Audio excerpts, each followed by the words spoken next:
Welcome to the CCFR Radio Podcast, your source for news, updates, and stories from the CCFR.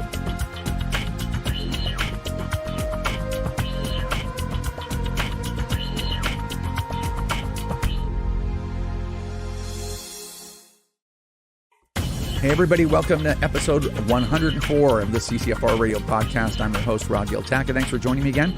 Today on the podcast, we're going to have a 20 or 25 minute talk with Tracey Wilson because there's a lot of stuff going on for gun owners, even just this morning. Tons of breaking news, actually.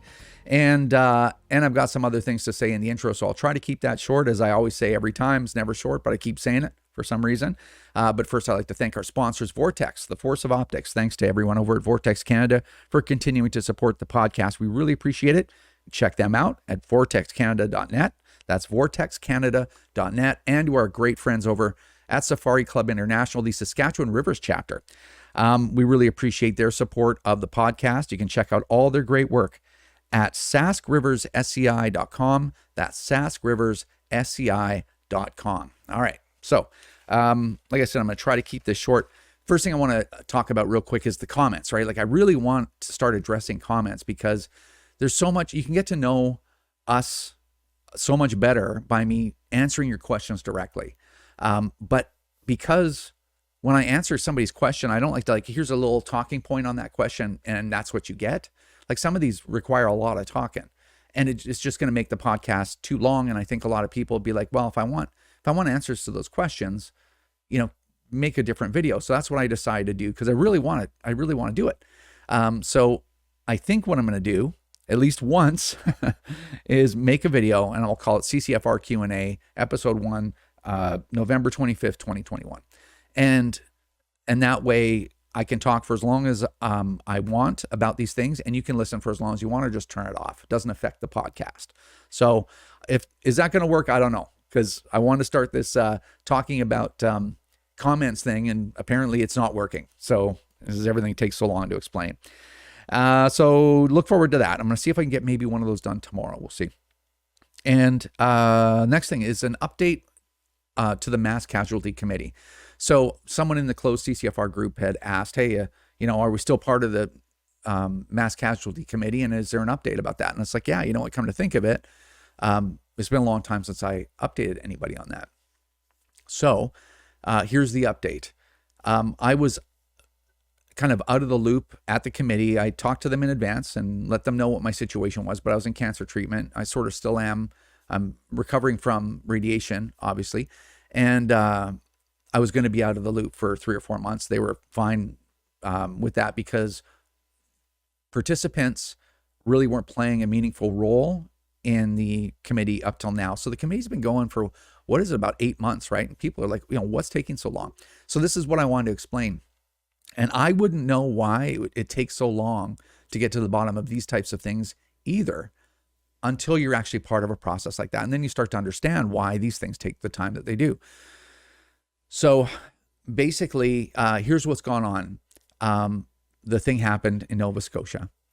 Then, the government says, well, we're going to do an inquiry, find out exactly what happens. And of course, Bill Blair, being who he is, he's like, oh, you want an open public inquiry? Yeah, for sure. So there's not going to be one of those. We're going to do it behind closed doors, and we've listened. So we're not going to do that. And then of course, everybody goes crazy, which they should, right? Because there's a lot of funny things going on in this situation, right? You want to make sure that these things are looked into and the truth comes out. Like, the truth can be uncomfortable, but you need the truth, right? You need it. It's important because if you're not living in a society that doesn't put the truth ahead of everything else, that society is going to start to collapse, as just like we see in Canada right now, because truth is really hard to find. So anyway, when the people, the victims' families, and victims themselves got what they wanted, and the community, right, in Nova Scotia got what they wanted. They got a public inquiry. So just that process took, I think, a month, right? Or was it more than a month? I can't remember. So then the provincial government had to write an order in council ordering this and had to start to create a budget for it. Then they had to pick the people. Then once they got that, they have to figure out how wide is this mandate? what can they really do? Can they subpoena people? Can they whatever? So you have to form all that stuff. Then you have to look for participants. Then you have to figure out who those participants are going to be. Then you have to orient them. Then you have to start to figure out what all the documents are, what's all this evidence that you need, and you have to start to request it from people, and they have to start to get that evidence.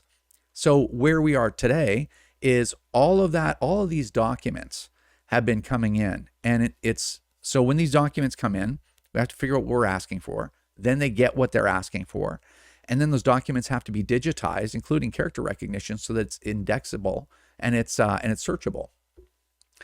So, and is indexable a real word? Indexed and searchable. And so anyway, that's been ongoing, and it's not a million pages as far as I can tell yet, but it's hundreds and hundreds of thousands of pages of documents that all have to get put in and indexed. And then what happens is the participants get emails, and it's like document disclosure number 7, or whatever. And then you look at this document, you're like, what are all these documents, to figure out what's going on? Why is there hundreds and hundreds of thousands of pages? Well, you start looking just through the indexes at the title of what these documents are, and you're like, yeah, I guess that should be in there. And you look at the next thing, you're like, I guess that's probably a question that document would answer too. And you're like, there's 250 documents on this one disclosure, and there's several of them. So all of these things are up in a searchable database. And then once all the disclosures are done, which has been ongoing, while that's happening, they're creating something called I think they're calling it a foundational document. And this foundational document, what it is, it's a non-controversial logging of the facts. Like it's an outline, right? What happened? Who did it? Where did this person go? What did they have in their hand? What did they do next? Who was there? Who was affected by that situation? Who were they? How did they get to that place? So it's a real point by point, like, here's what happened over I think it was 20 hours or whatever, 18 hours. Here's what happened. And it's meant to be non-controversial, meaning that all of the participants and all of the stakeholders, right, family members and victims and everybody gets input into that to make sure whatever's in that document, everyone agrees, at least as close as they can get to fully agreeing this actually is the stuff that happened. And then in that document, there's questions like, how come we don't know this? So that you can look back later and go, we need more information here to find out what happened, right? So anyway, that just came out. So once I get caught up reading that, the next section where people will actually have input, because I don't need to read 700,000 pages of documentation. I just need to look at the questions that I have. What firearms were used? How were they obtained? How would they, and this would be what our contribution would be. How would existing firearm regulations or legislation have affected those actions, or the availability of those firearms? Or is there other legislation or regulation that could have mitigated what was going on? Stuff like that. That's our contribution. So I have to look through those indexes and say, okay, well, if I need to know what the RCMP's policy is when they seize firearms, from someone, or when they get a firearm call, I have to see what exactly the RCMP's policies are local in Nova Scotia there. And if I have a question like, well, where did that policy come from? They have to find the policy document, or the evidence or the information that they used to form what that policy was, or who was in charge of that policy. So you can imagine where all of all this extra documentation is required to answer only one question. So that's why all of this stuff takes so much time. The whole committee and the participants, we can't really get anywhere unless we have some kind of logging of the facts. And just to get to the point where we have that foundational document was a lot of work. I didn't have to do that work, so other people did a lot of work to make that happen. Now I can sort of participate in that. So my participation should be over the next 3-4 months. And then once all of the participants submit all of their contributions, then again the committee gets back and they work that in somewhere to come up with some final recommendation, some final conclusion of what happened in their recommendations. So you can see why this takes months and months and months, well, years, because there's so much stuff to do. Like, there are people full-time working all day long doing this stuff. And until you've been part of that process it's really hard to understand why it takes so long, and it's very difficult to have patience, especially when you're a family member, or of someone who was killed in this, or you're a survivor, or you're someone that lived next door to someone who died. Like that, I get that 100%. And the last thing, the CCFR recruitment contest, I can't say recruitment contest. Staffer Steve worked really hard on this contest. The prizes are awesome. It's really easy to get involved, talk to your gun friends, get them to become a member of the CCFR. It's all set up there. I promised Steve that I would do actually a walkthrough, an actual, so you could see how to do it, because it might be complex. It does take a little bit of effort. And I haven't done it. And I got a lot of things to do right now, including some medical appointments and stuff. And I haven't got it done. And Staffer Steve's deserves for all his work for people to participate in this contest. So if you go to firearmrights.ca, you'll see right away the 2021 CCFR member recruitment contest, and just read this thing. And it says, want to start recruiting some of your own, some members? Log into your account now and get your own unique recruitment link and your chance to win some awesome prizes. And then there's a member login button. Okay. So just go check it out. There's a recruitment leaderboard of people that have recruited people. Go check that out and recruit some people to help, in our attempt to do everything that we possibly can that's within the realm of possibility, to protect our ability to own and use firearms. So that's that. The bigger we are, the more stuff we can do. Anyway, all right. Let's bring on Wilson and see what she's got to say, and I'll come back at the end. All right. From Ottawa via Skype, we've got Tracey Wilson. Wilson! Giltaka! How's it going? It's going good. It's going good over here. Lots of stuff. Yeah, always lots of stuff going on when you're a gun owner, trying to get the government out of your life. So at least trying, right? Trying everything we possibly can.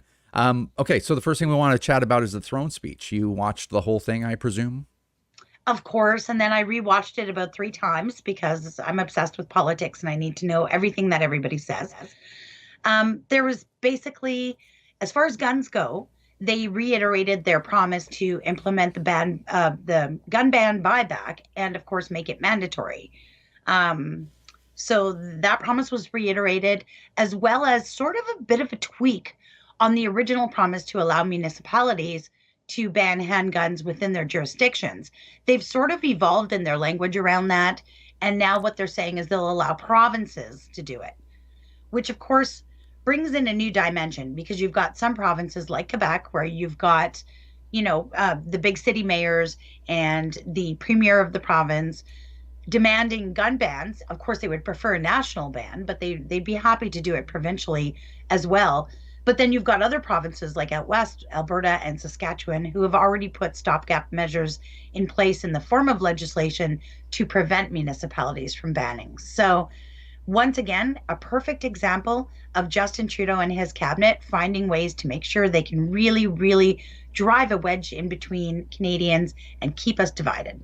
Yeah, well, making sure that he keeps Quebec happy, right? Which is oh yes, anything they want. Quebec and Toronto, keep them the happiest, no matter what happens, as long as you can squeak through and get a minority government at very least. But well, right, and then another little dimension in there is a lot of people are saying, well, Doug Ford doesn't support gun bans, so Ontario's safe. And while they're technically right, we do have a provincial election coming up in June.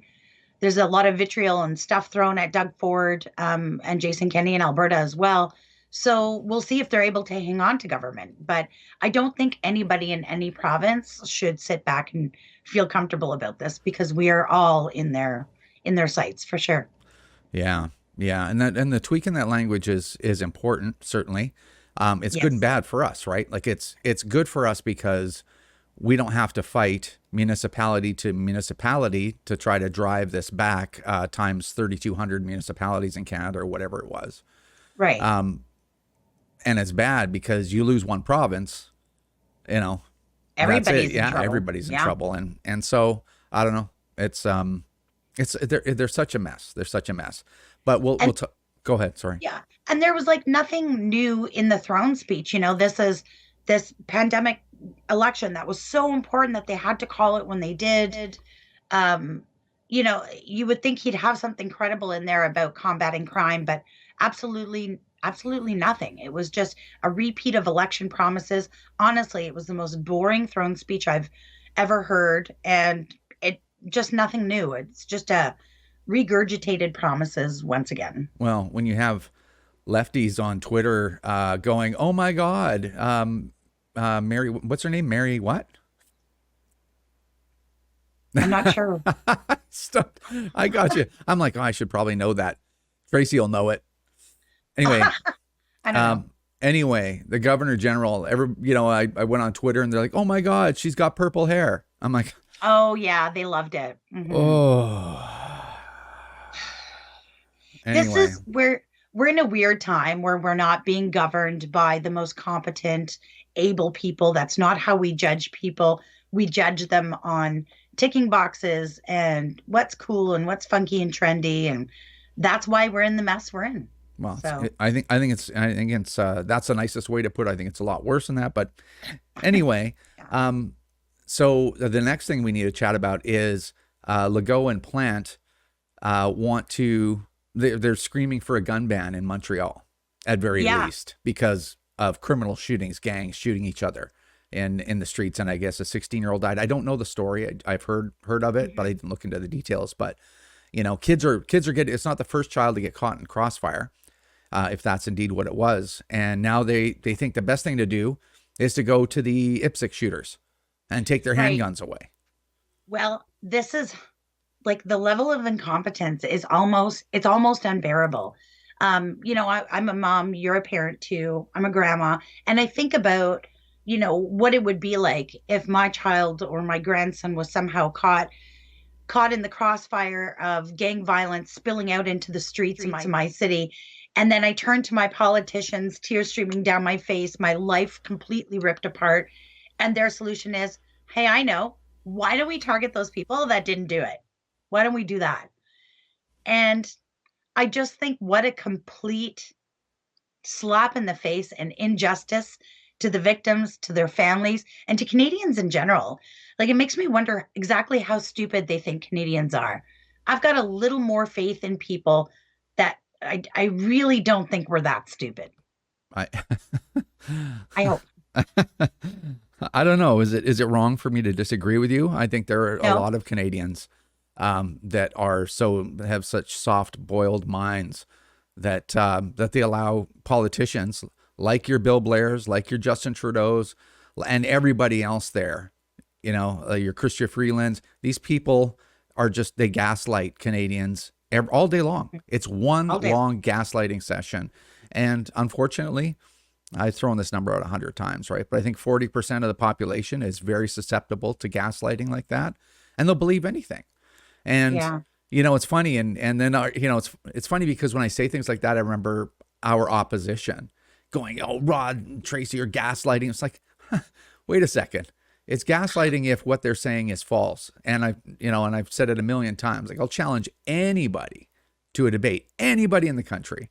I'll debate them three against one without notes. There's only one group, certainly in the as far as it's the gun control issue is concerned, that are gaslighting anybody. So yeah, and I agree with you. I mean, the terrible laws and victimizing people that had absolutely not only nothing to do but no control over any of these things it's an insult to victims. So. Well, Anyway. it really is. And I know on Twitter, someone asked me, well, when these bans don't work and the violence continues, will they admit they're wrong? And I'm like, well, of course not. What they'll do is they'll say they didn't go far enough and they got to take more from us. Yeah, of course. It's almost, well, it's not almost, it actually is using these tragedies and using the violence and the victims out of it to propel forward with their agenda. And it's gross.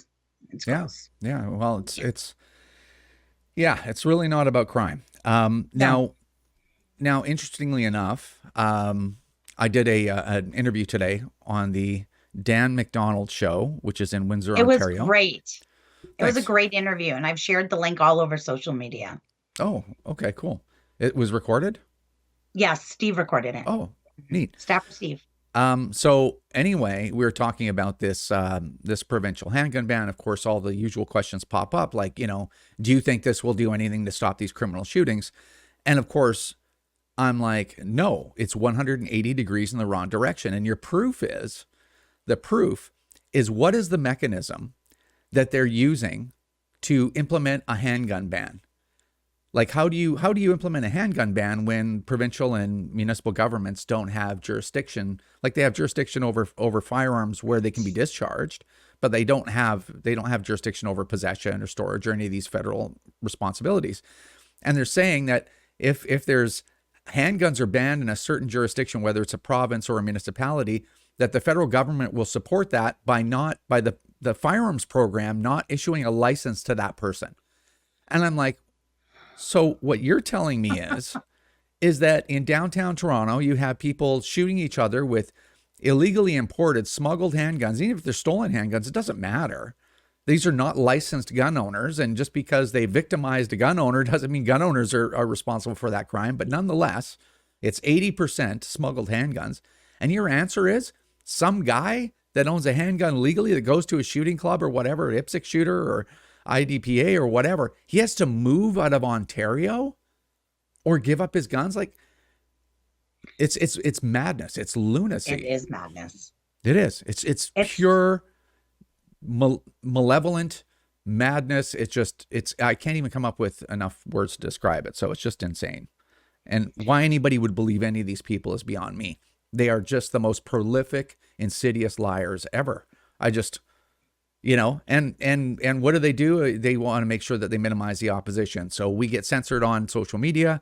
We get shut out of any meetings with them. We can't bring any expertise. Like, I'm not saying I know the most about this topic of anybody, but I know a little bit about it, and certainly a lot more than most anti-gun people. They're just outraged all the time. They don't actually have a lot of facts at their disposal, and then they say we have no facts. Well, I'm more than happy to get into meetings with these people and let's solve this problem. And their answer is just like, no, we can't include anybody that has an alternative viewpoint to any of this stuff. So Canada's in big trouble, I think, in a lot of different ways. I think so too. And I think that's the problem. And I've said this on the show before, is that that's working on the assumption that they're after the same goal that we are, right? We want to reduce crime and violence that we see in the streets. They want to reduce legal gun ownership. We don't have the same goal. And that's why our ideology doesn't align, because they've just got one goal, and it's not public safety. Yeah, well, they just don't think that we should own guns. They want to be the only ones with guns, and that in itself should be very alarming to people. And you go, well, wait a second. If licensed gun owners aren't really doing anything wrong, or it's super, super rare, which it is, then what's going on? Why can't we have guns, but you can have all the guns? And that's a real problem the more you think about it. But anyway, speaking of that, the Canadian Taxpayer Federation did a access to information request, an ATIP, and were able to get at least most of the IBM report on how the Liberal government is going to roll out a gun buyback. Right. So we've been talking about this quite a bit lately. Everyone's asking me what's going on with that. They're feeling a little nervous because, of course, the expiration of the amnesty is impending in the spring. And they're like, what's going on? What do we do? And I said, well, just sit tight for now, because here's the thing. There's nothing in place. They have not built this. What this IBM study is they went to IBM and they said, hey, here's what we want to achieve. Here's the problems. Can you figure it out for us? So IBM came back with a massive report. A lot of it drew from New Zealand and Australia data, trying to find different ways, giving them options on how to go about confiscating our legally acquired firearms. They quoted a number, something like 144,000 guns are affected by this, which is not just a lowball, like it's wholly inaccurate. It's over 500,000 guns, 517,977 guns have been banned in that May 1 OIC. And then, of course, the after bans with through FRT changes with a value of over $750 million. So I think they don't really want to be honest about that information.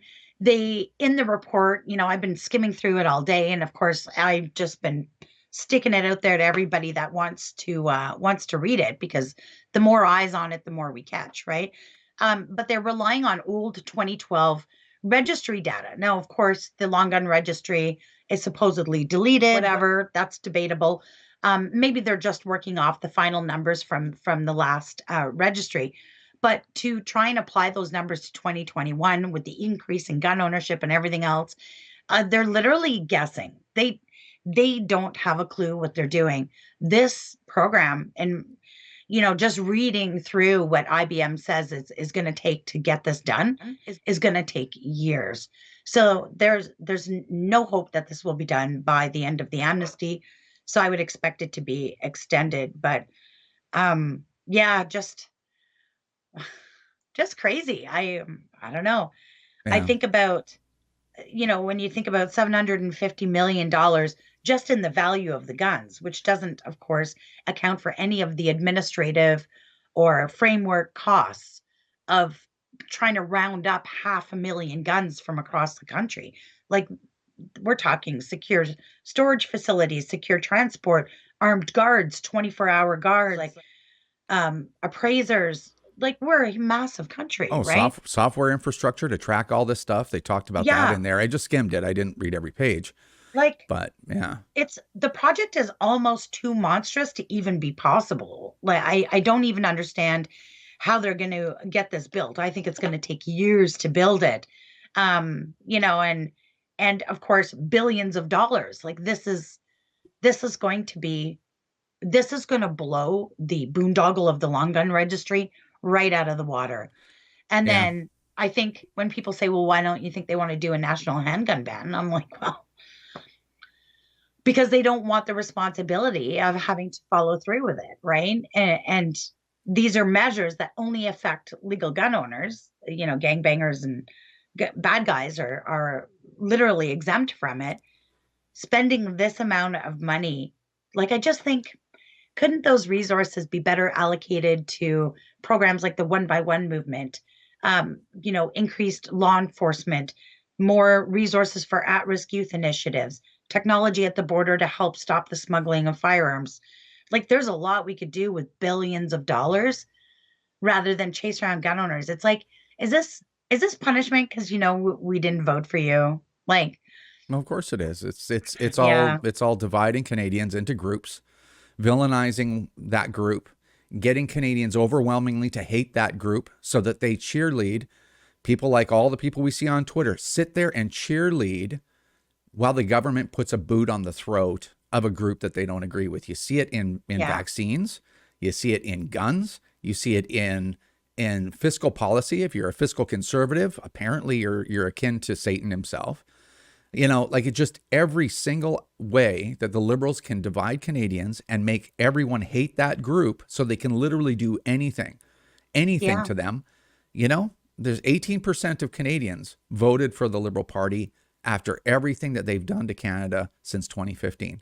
And this strategy has been used. The strategy was used in the 30s and 40s. This strategy has been used for thousands of years by people against other people. And it's just amazing how a lot of people, they just can't see it and they're completely caught up in it. Because I look at the conversations, right? Like, I engage in some of those conversations, and these people are like cult members. You'd be like, well, here, look, this is true. And they're like, no, it's not. I mean, like, no, hold on. Yeah. Here it is. It's like, nope, it's not there. I was like, oh, okay. I don't know where we go from here, but alerting you to facts that are easily demonstrable obviously isn't working. So it's a very strange time. So there's a lot of guns there. There's a lot of money, $750 million just to purchase the guns. Now, not everybody's going to participate. In fact, it would probably be very low participation, but the cost of all that infrastructure, the administrative cost of doing all this stuff is going to be the same if 5 people show up with guns or, 500,000 people show up with guns. That's right. So, and you know what Raquel Dancho said, and I'm going to start using this because it's so true. Every dollar spent on garbage like this, and she didn't call it garbage, I'll call it garbage. Every dollar spent on this kind of crap is a dollar not spent dealing with the root causes of violence in our country. And all those communities right now where there's bullets flying in their neighborhoods, you know what they get out of that? Nothing. Nothing. No.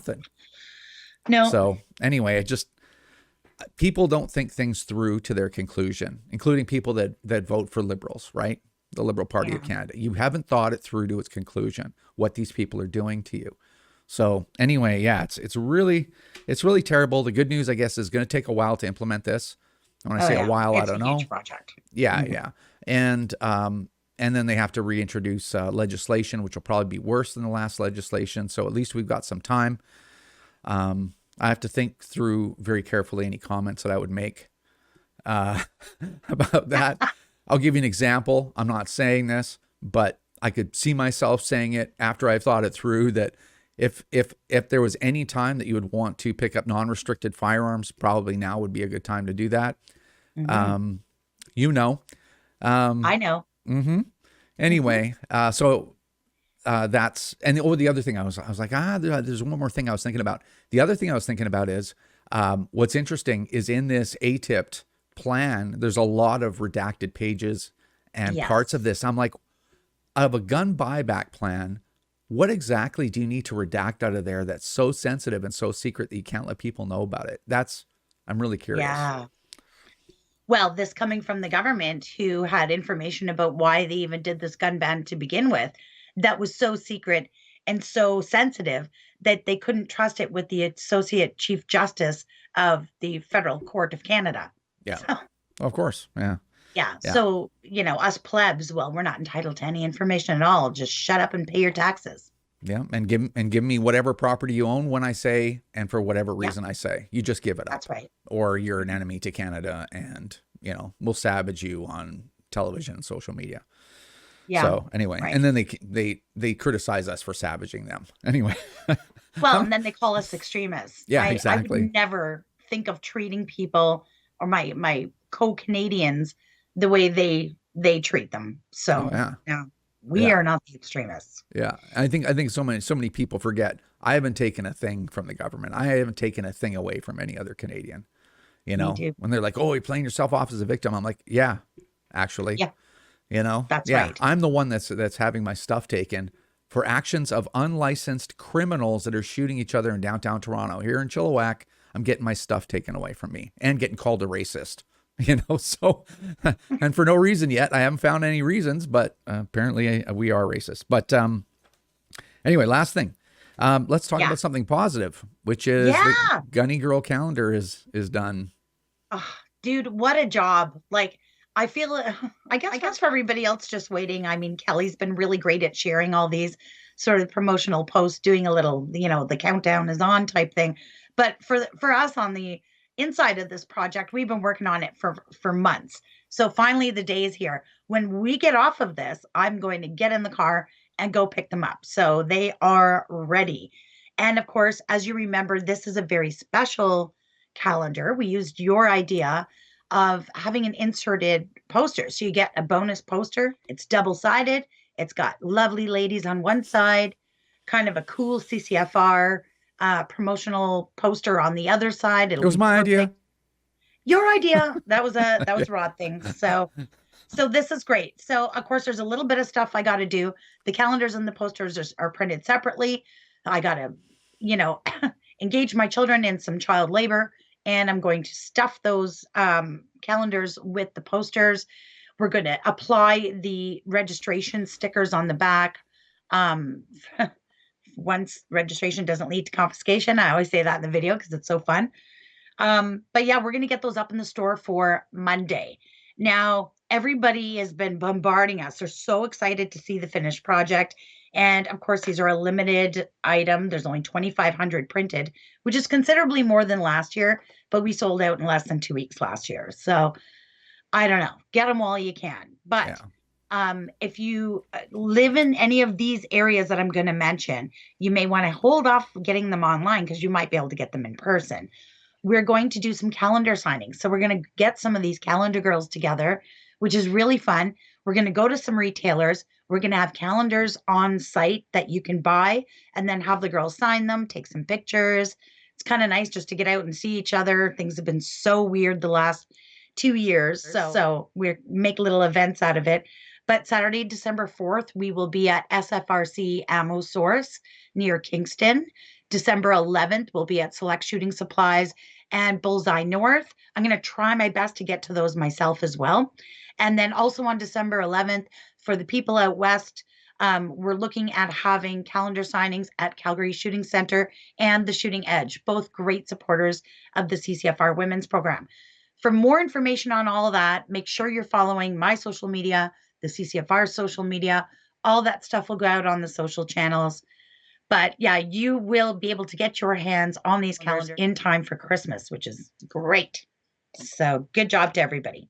Awesome. One more question going back to the report. Did you put a web story up on firearmrights.ca and then make it available to download that report? Absolutely. So that's what I did. First, I was emailing it around to everybody, and I thought this is going to take me forever. And I really want, unlike the Liberals, I really want Canadians to be able to get their hands on stuff themselves and read it and not just take my word for it. So go to the CCFR website, punch in CCFR in your Google machine. The website comes up. It's the very first story on there. Full credit to the Canadian Taxpayer Federation for their work on that. That was just excellent. Within that story, it'll say, read the report here. Click on that. You can download and save that PDF. So you don't have to keep going back to the story. You can download and save it for yourself. I didn't comment a whole lot of it in the story because I'm still reading it, but I'll be going back and editing the post. But yes, you will be able to download it and read it for yourself, which is super important. Make sure you do that. Okay, I'll put a link in the description in this video so that that people don't have to hunt around for it. Perfect. Awesome. Well, that was quite a bit. Yes. But I appreciate it, and we will talk to you next time. All right. Sounds good. All right, that's going to do it for this episode of the CCFR Radio Podcast. Thanks to Tracey Wilson for coming on and all her hard work and coming on and updating us on what's going on, even from stuff this morning, man. All right, so see if you can take part in that recruitment contest. Staffer Steve worked really hard on it. It's a great contest, like I said earlier, great prizes. Just go to firearmrights.ca. Look for that recruitment contest. Just look down there, go to your member login, and I think it's pretty intuitive from there. It's going to take a little bit of effort, but I'm just asking you to put that a little bit of extra effort in and try to recruit a few people. It really helps us. It allows us to keep going. It allows us to do more, allows us to be a bigger dog. Thanks everybody for tuning in. We will see you next time, and take care.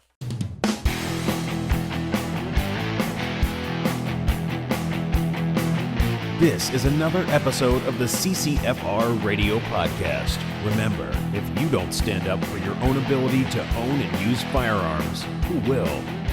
Join the CCFR or donate right now at www.firearmrights.ca.